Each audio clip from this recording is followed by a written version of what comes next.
He's just always saying, just go, just go, just go, just go, just go, just go, just go. And you have to do it at the highest level every time. And by that 8th, 9th war, you're going to see them let go of the rope. I'm like, damn, he not lying. If I just keep sprinting my ass to that corner, just guard, get it off the glass, go to the break, run to the break, sprint off the break, come off the ball screen, fast as possible. Next thing you know, I'm going to look going into that 10th war, and and I'm in the huddle like, oh yeah, he's cooked. This is the Sean Miller Podcast, presented by Deer Park Roofing. Now, here's your hosts, Paul Fritschner and Adam Baum, with the head coach of the Xavier Musketeers, Sean Miller. Welcome into another episode of the Sean Miller Podcast, presented by Deer Park Roofing, as well as the official payroll sponsor of the Sean Miller Podcast, Payroll Partners. Paul Fritschner alongside Adam Baum, the head coach of the Xavier Musketeers. Sean Miller couldn't join us today because they're practicing down there right now. You might hear that in the background. And during practice, we have a chance to catch up with a legend of the Musketeers. Legend is crazy. Quincinnati, you're back. That's me. Quincy Olivari over here to my right. Quincy, it's great to have you back here on the Sean Miller Podcast. Another recurring guest. We had Colby Jones last week. Quincy, you're back this week. It's great to have you here at Cintas. I am more than overwhelmed being here, not as a player, but I'm glad to still have this invitation to come back. Always. I'm glad to be here, and I'm excited for this mini trip I have.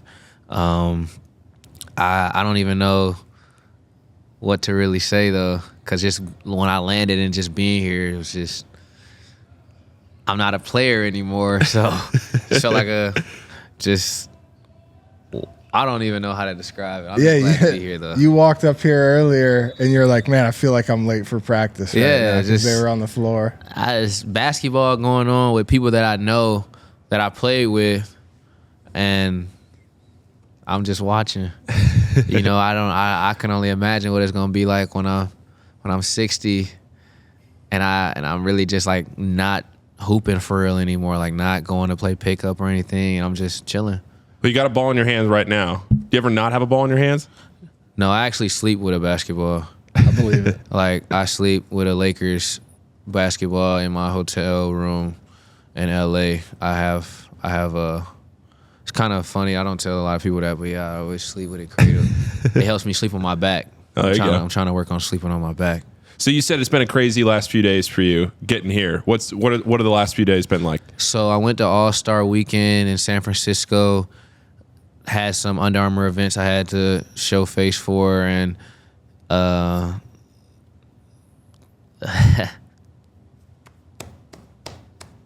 it was just a fun time out there. Let's just keep it at that. Being out at All-Star Weekend, Curry Brand, Under Armour, we did a lot of amazing things, especially with it being out in the Bay and Steph hosting the All-Star game. So tried to give back to the community a lot, and then everybody just showing love, and then going to the game yesterday. It was a really good weekend. I think San Francisco did it well, and then just getting here. My flight was at midnight. I got delayed an hour connecting through Chicago, so I'm delayed in San Francisco. Don't take off until 1. Was supposed to land at 6. Instead, we landed at 7. My connecting flight to Chicago took off at 7:15. Oh, no. I have never in my life ran that fast, scared that I was going to be stuck, ever. Like, I've never ran an airport, but, like, I got there with a minute to spare. But I was late where she checked me out of the flight. So I didn't have a ticket. My ticket didn't work anymore. So I don't have my bag. You still don't have your bag? My bag is stuck in Chicago, but it'll be here today. They promised. I told them I needed that today because I only got my basketball shoes. That's the only thing I ever carry with me in my book bag. If you ever see me with a book bag on, it's a phone charger, my wallet, lip balm, and my basketball shoes. That's The it. essentials. So that's all I really got. And yeah, I'm just glad to be here. I'm tired though. I'm running on fumes, but it was a great weekend. Great All-Star break. Well, then when you get done here today, I know after practice you're going to get a workout in, but then you're on babysitting duty. You're staying at Adam Cohen's house with his 2 young boys. Mm-hmm. Yeah, so that'll be fun. I'm excited for that. Obviously, I'm like family with AC, so I self-proclaimed myself as Jordan's godfather. So this will be my first time actually being able to look after him. I got to hold him a little bit before I left to do pre-draft, but I'm excited. And then Leo loves me some days. He hates me most days, but it'll be a fun 2 days. I can't wait to look after him. So you're here today. So this episode's going to come out next Monday, but you're here today. Today's Monday. Tomorrow night, the Butler game here. So you'll be at the game. Great chance to get back, catch up with people. You're here at practice today. Have you gotten a chance to talk to these guys much yet? See coach, see the staff, see everybody? Today I at least got to acknowledge them, like, say what's up and give out the hugs, but not really talked much. I mean, throughout the season I've talked a lot with Davion, Dalen, Jerome, Dante, RC from time to time, and I talk with AC like after every game, just kind of asking what did he see, what are they trying to learn from him, what are they harping on to be better for next game, and then kind of tell them what I saw and how that would compare to what the coaches talked about, just to continue to talk about basketball, keep learning, keep growing, and just kind of stay a supporter of the program, because I'm very proud, very, very proud Xavier alum. Because, yes, I graduated. You graduated. Yep. I graduated. And you said you're going to come back and walk in May. I'm a walk in May. So, yeah, Quincinnati will officially have his crown in May. So, that's... So what's you say you keep up, you watch all the games, you talk to, Adam and everybody else. What are your thoughts on the team so far this year? I mean, they're playing their best basketball at the right time. As of right now, like, I think they can still go to another level, but compared to how the season started, they're in a way better team space. I don't want to say head space because we're talking about a whole team, but way better team chemistry, and the momentum is at the right time. Obviously, they lost to Villanova, and that kind of hurt because at the time it was, if you went out, then you're guaranteed all this stuff, but as long as they take it one game at a time, take care of Butler, and then keep it pushing, you never know what could happen. I mean, with UConn and Kemba Walker, how they won 5 games in 5 days, it gets to the point of the season where you just gotta hit your stride at the right time, and we could be talking about national champions if it's done right. Paul loves to hear that. I mean, you're just No, but I think, like, a lot of times guys come through the program and they finish and they're done, and I find myself wondering, like, man, I wonder what that guy's going to get into. Like, I wonder what's next for him. With you, I never really wondered. I knew to a certain extent that you were always going to stay around basketball, and, like, people who have maybe followed a little bit on the periphery, could you sort of walk us through, like, what happened when you left Xavier and how you got to where you are right now? So when I left Xavier, the basic stuff, when it's time to turn pro, pick an agent, where I'm going to do pre-draft, stuff like that, packing up the room.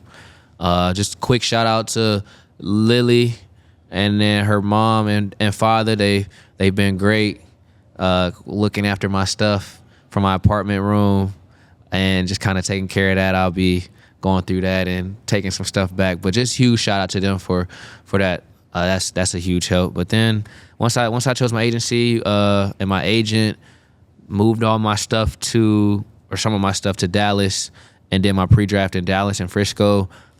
Went to Portsmouth. Eric Dixon was there. Tyler Burton was there.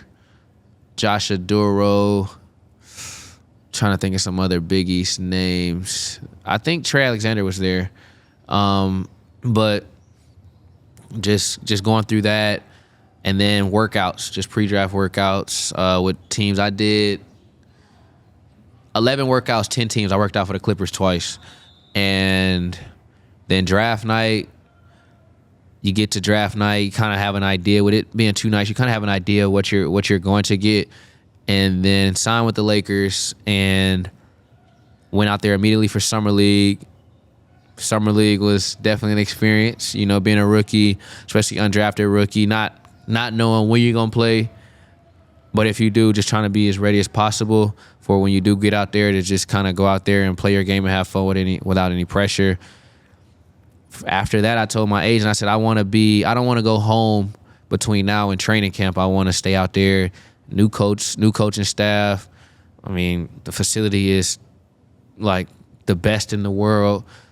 Weight room, nutrition. It's had no reason to go home, and I just worked every day, showed up every day, whether it was just me and Dawn or if it was just me. And then slowly but surely, more people started to come, but I was already like comfortable with what was going on there, building relationships and just proving that I can play at the level that I believe I belong. And hard work just eventually just shined through, whether that was the Milwaukee game, whether that was the game against the Warriors, or whether that was just showing up every day with a positive attitude to prove that I can play at a high level and be an NBA player. And I mean, with that, it was just staying with the process. And the biggest thing I learned from Xavier, which was developing a process and then staying with that, whether it's going good or going bad, because consistency will always win out.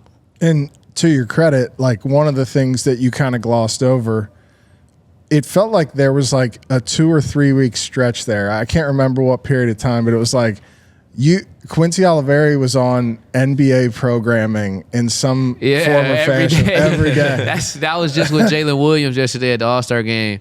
And he was like, Mr. Internet Man. He's just always on my phone. What's up? And it was just like, yeah, I feel like every time you opened some social media, I was there, and it was just like, this is crazy. Whether that was signing to Curry Brand or meeting Steph or just having a good game in the preseason or signing with the Lakers, or I was just like, wow, this is a lot.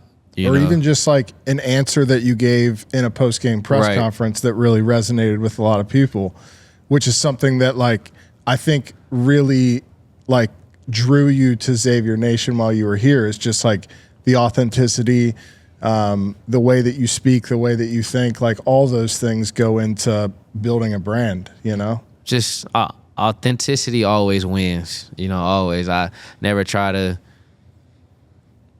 change who I am for someone else. And if there's someone that I'm around that makes me feel like I do, then that just means they're not supposed to be in my life. My mom always said that people that's supposed to be in my life will be in my life. I don't got to change myself for nobody.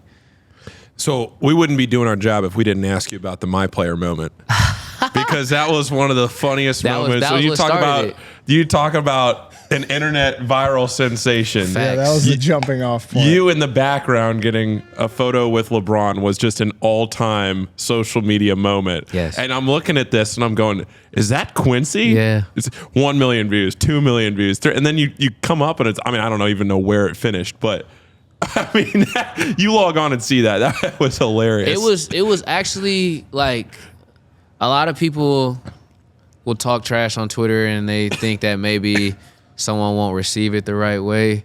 Bro, that was so funny. Like, I remember every day I was reading the new comments because every comment was just so funny. And I was just like, where do these people come up with these jokes? Because, like, this is hilarious. I'm a NBA Twitter meme. Like, this is hilarious. They were respectful, so I can't really do too much. And then I'm one of those dudes, if you can't out-troll me. Like, you'll never out-troll me. So it's like, okay, I see it was funny. But my next Instagram post, my caption will be, who is 41? Because I'm going to play along with it. And then next thing you know, we began to build on it. And then who was 41 became, oh, if you don't know who Quincy is, then you don't know basketball. And I'm opening Twitter, highlights from the DePaul game, highlights from the UConn game. I'm like, oh, these people really got my back. They just searched me up, and Xavier Nation is like, oh, you gonna know who Quincy Olivari is very soon. And I was like, nah, this is crazy. People really going to war for me, and I'm just back here laughing because I'm not taking it serious. Well, it's funny. Colby was back this weekend. We had him on the podcast after the DePaul game on Saturday. And I can't remember if he said it on during the show or if we were just talking beforehand, but he was talking about you, and I guess you guys played each other in a game. Yeah. And he said you just came up to him and you said Quincinnati, and that's like all you said. Yeah, I be like, when I see him, because when he plays in the G with Stockton, and when I sometimes would be assigned down to play with G League and we would play each other, I would just kind of just like talk trash here and there. He would try to grab my jersey or hold, or try to do extra stuff, bumping me up the court. But I'll be like, look here, Kobe, that ain't gonna work on me, fam. I just gotta see the ball. Don't matter where you are, it's probably gonna go in. That's just how I'm feeling. But it's just always good seeing people like that, especially like I played Delaware and I got to play against Max Fiedler. I went to Rice with him for 4 years, so seeing people that you grew up with in college or friends that you know and all trying to chase a common dream, it's fun. Well, Colby, you guys didn't overlap here at Xavier, so you guys get to know each other through the off season or just Instagram, followed him before or when I committed, and then him just kind of showing love when he would come back. And I mean, I think I earned this respect of like what I did here. So just kind of him having a respect for me as a player, and then kind of having our jokes and stuff as we developed a relationship. So you had your time at starting off your career where you're starting to meet all of these different players, NBA players. You can go through the summer league, everything else, but then off of that my player moment, you also had the moment getting to meet Steph, right? And somebody that you obviously had looked up to your whole life and your career and wanted to mold your game after and everything else, and you get the opportunity to meet him. He posts a picture of you on his Instagram. You sign with the Curry, all of those things. Crazy. Under Armour. What has that relationship like been with him, and also balancing that with everybody else that you meet now as a professional? Oh, I mean, it's real cool. When we're on the court, we enemies. I mean, I told him that Saturday. I said, bro, like, I respect you in your game, but like, I want to be better than you. Even the moment when I met you, this has never been to just meet you. I want to learn from you, and then I want to add my little seasoning on it, and then I want to kill you. Like, I want to be better than you. And he was just like shaking his head. Like I was like, yeah, like, and I'm not joking. Like, I promise you, when this all clicks and we like really start learning, and like, I'm gonna be better than you. And that's just the type of competitor I am. But off the court, it's like he looks out for me, and I ask him a lot of questions, whether that's basketball related, non-basketball related. I just want to learn. Someone who's been around the game 16 years, type of career he's had, started off with injuries, looking very uncertain. Is what he does, is it going to translate? And then it all just clicked. And then now you look and it's like, dog, Steph the greatest. But at first when he came in, people were like, bro, this frail kid can't guard anybody, and all he does is shoot threes. So 3 points was worth more than 2 points anyway. So, it's definitely, that relationship, like I said, it's definitely one of the closer ones I have out of the people I've met. But like, getting to talk to KD, I can talk KD like at any point, and we just talk basketball, because I just love talking basketball. I ask him questions and just see what he has to think. And then obviously seeing LeBron at the facility, like that's the three-headed snake of the GOATs of my generation. In my first year, I know them. It's you sit back and you're like, this is really crazy. Like, this is really crazy. Yeah. I mean, the other wild thing that happened to you this year, that happened to a lot of people that's unfortunate, right, is the wildfire situation out in LA. Can you talk to us about how that all happened and what it was like to be in the midst of it, kind of? Insane. I mean, when it first happened, I didn't really know what to think. I'm from Atlanta, so I don't really get fires. And they were just saying like, yeah, it's a fire, and we don't have any measurement of when it'll be extinguished or what's going on, but it's starting to spread. And I just remember waking up the next morning and the sky was like yellow and ash was all over my car. And it looked like the movie 2012. Like, that's why I told people, it felt like the movie 2012, where it was just like, bro, no, and I can see the smoke back there. I was like, bro, is this really it? Like, this is crazy. And my dad stayed up in like the Pasadena area, so he was kind of close to it. I'm like, bro, you need to leave. He's like, nah, man, I'm good. They ain't told me I need to evacuate. I'm like, gang, like, you need to leave. Granted, they got it all handled, and I had the Watch Duty app, and you could kind of see they were making efforts, but Like, I remember that day I got to the facility for the first time, and they were like, yeah, Coach Reddick lost his house. And I was like, wow. Like, people are really, like, once it didn't hit, or I didn't realize how serious it was until it hit close to home. In a sense, like, nah, people are really losing their houses, and there's no timetable of when this will end. And granted, the past couple of weeks it's been raining so much, so we've been getting a lot of rain, but at the time I was very scared. Very scared.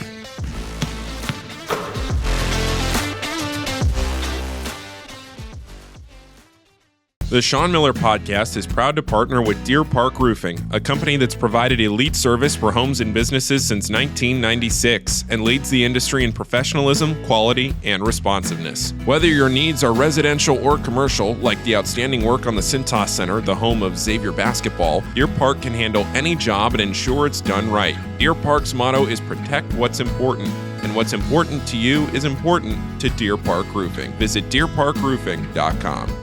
The Sean Miller Podcast is proud to partner with Payroll Partners, where you're not just a number. That means providing a best-in-class HR and payroll experience that was built on award-winning technology and live support customer service with a dedicated payroll specialist who's just a phone call away.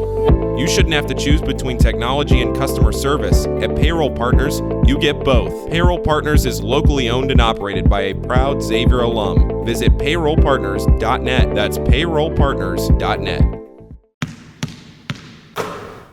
Let's go back to your time here at Xavier, Quincy, and just talk about some of the moments that you had. Obviously, we've had you here on the show, and you had the opportunity to break down some film with Coach and everything else. But just to talk about some of those great moments, we laugh about Quincinnati and everything else, and all of those things that you were able to accomplish in your 1 year here. Crazy. But what are maybe a couple of things that stick out as 50 years down the line? My 1 year at Xavier, I'm going to remember DePaul. This. Anytime I'm struggling with confidence, I know exactly where I'm going. Go and watch DePaul. I remember that. I'm going to remember. This list is basketball, then I have an off the court list. Standing on the stanchion, like, nah, I feel like D Wade. Like, I really stood on there, and my picture of me standing on there is really cool.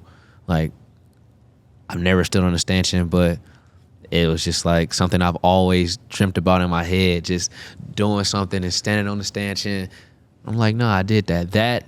Those two, and then the last one was when I walked off the Big East tournament. I knew and this. Dan Hurley. Yeah. Dan Hurley paid some respect to me and then told me after the game that he believes I'm a 15-year NBA pro because all I ever wanted to do was earn respect.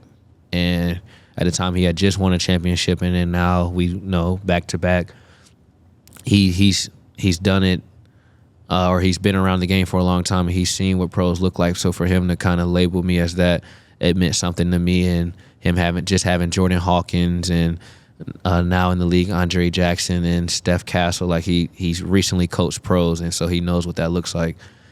On the court, I'll never forget those three. Off the court, going to lunch with George, for sure.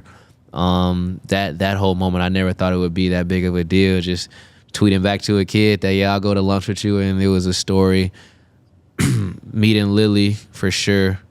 Like, the kids that I impacted being here will forever stick with me, because I just know how being a kid and being able to talk to somebody that you look up to, what that means. And then the third one for sure is just the compliment I get from people when they say talking to me or watching me play or just interacting with me, they felt important or seen or heard. Because I think a common misconception that a lot of athletes get when they get this notoriety is that they then start feeling themselves and they think they're untouchable. And it's just like, nah, like, I love basketball, but I love bringing joy to others, and for people to enjoy watching me play, but also be like, nah, like, that kid is down to earth. It's a huge compliment. I don't take it lightly. Well, what's interesting, and to kind of piggyback on that, is we just had this long conversation about all the stuff that you've done since Xavier, right? And what's really interesting to me is that this season, like, you were still a part of this team in a weird way. And that was, Ryan Conwell drops 34 against Villanova, 28 in the second half. And we're sitting in the post-game press conference, and I don't remember the question that led to his answer, but you came up. He talked about you. He talked about DMing with you on Instagram. And, I think Xavier had just been at DePaul, and he saw some Twitter graphics with last time at DePaul, your stat line. And you talked to him about a flow state. And I found it so interesting that here's this guy playing in the NBA, doing all these cool things, and he still cares enough to shoot Ryan Conwell a DM and talk to him about, like, what led to that, Can you walk us through all that? I mean, the world will only change if you bring the future with you. And I mean, Ryan's the future. I'm not at Xavier anymore. So it's up to Ryan if he wants to break history and leave his name in the record books. But who am I to know that I didn't get where I was at without help, and then extend that back to the people that's trying to do the same or better? I think that's the type of mindset I take when I do those type of things, and knowing, like, especially someone like him, he's gonna have games where he struggles shooting the ball, but when you have those games and people ask you about them, you'll never know how to accurately describe it because you're just in a flow state. You just got so locked in to just right here.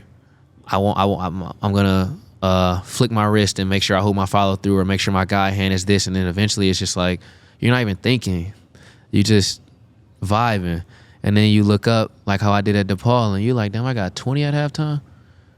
I'm like, oh shit, and then you just kind of vibe, and the next thing you know, the crowd's cheering your name, and then you look up, you're like, oh damn, I got 36, and then you just like, oh shit, game over, I got 43.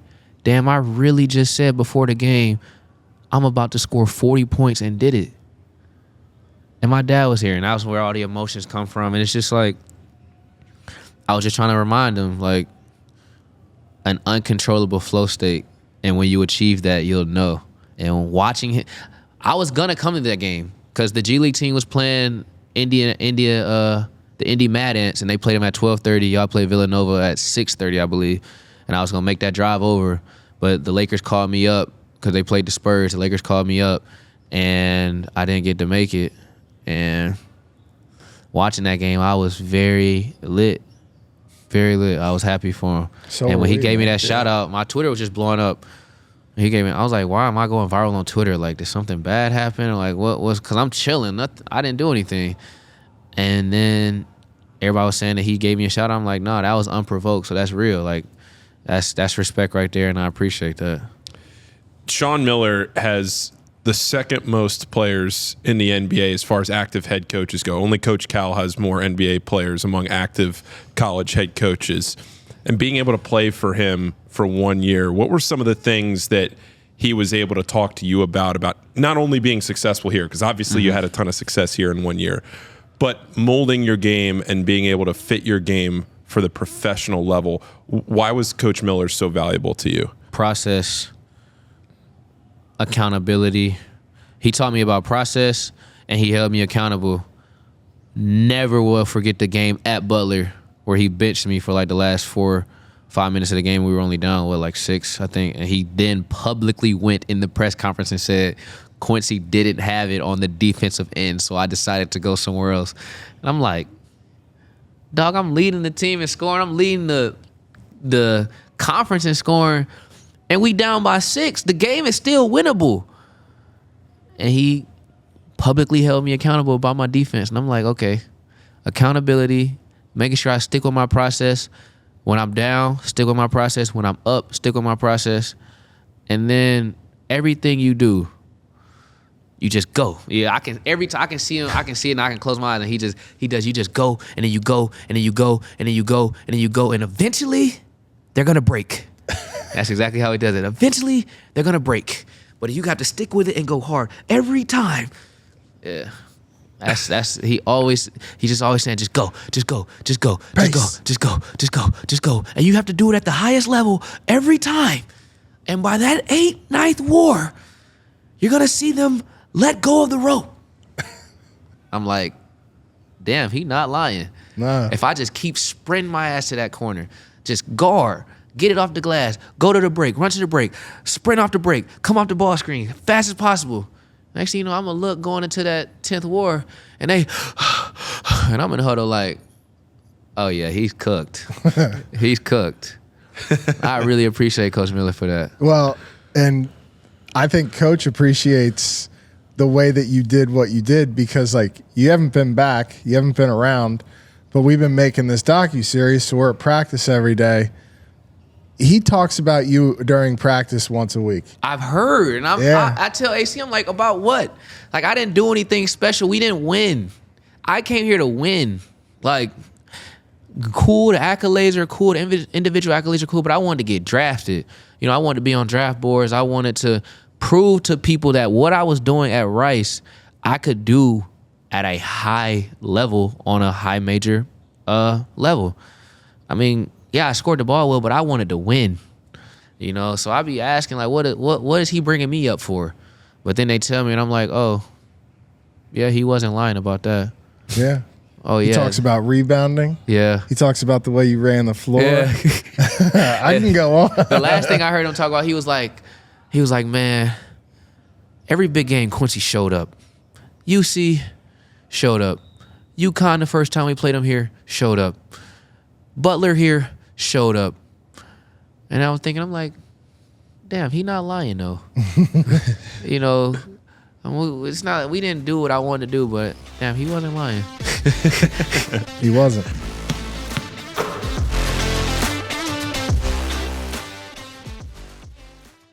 Stop renting your power, own it.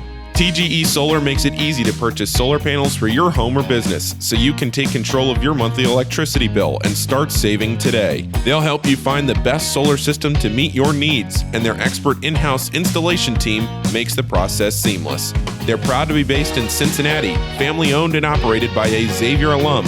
Mention this podcast and save $1,000. Visit TGEsolar.com to request your free energy evaluation today. The journey to move medicine forward takes an unwavering commitment to solving complex patient care. Innovative thinkers driven to change lives. A therapeutically focused contract research organization. A diverse team committed to comprehensive patient care. All leading to successful drug approval. Join the CTI team on our journey to move medicine forward.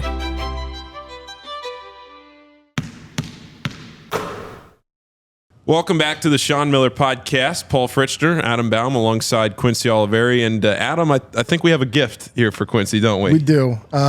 As Paul mentioned earlier in the show, you were a guest on the Sean Miller Podcast last year. It was a film room episode. It was just you and Sean.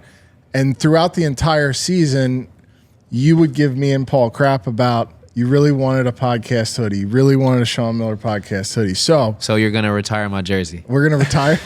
We're going to retire this hoodie. Retire a hoodie. So we come bearing gifts for you. Now, there is a stipulation. We would love it if, walking into an NBA game, if you could rock that. If I could rock Yeah. Okay.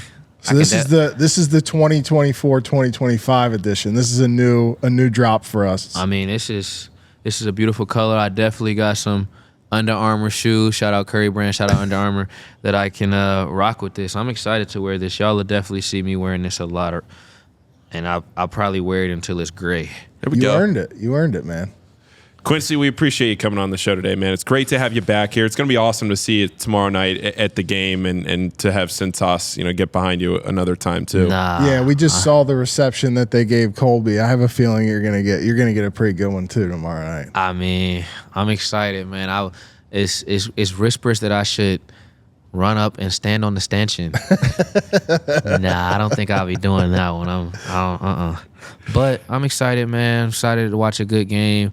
And hopefully Cintas faithful comes early. They're loud, and we get this win. Quincy, we appreciate you having you here and being on the show today. And really, best of luck to you with the rest of the season, your career, and everything until the next time we get to catch up with you on the show. Thank you. Shout out Sean Miller Podcast. Next time I'm on here, my number gonna be either retired or I'm gonna be in the Hall of Fame. There we go. All right. You heard it here first. For Quincy, for Adam, I'm Paul signing off. Thanks again to our presenting sponsor, Deer Park Roofing, and the official payroll sponsor, the Sean Miller Podcast Payroll Partners. We'll see you next week on the Sean Miller Podcast. I do it. This has been the Sean Miller Podcast, presented by Deer Park Roofing, with your hosts, Paul Fritschner and Adam Baum. Join us again soon for another episode with the head coach of the Xavier Musketeers, Sean Miller.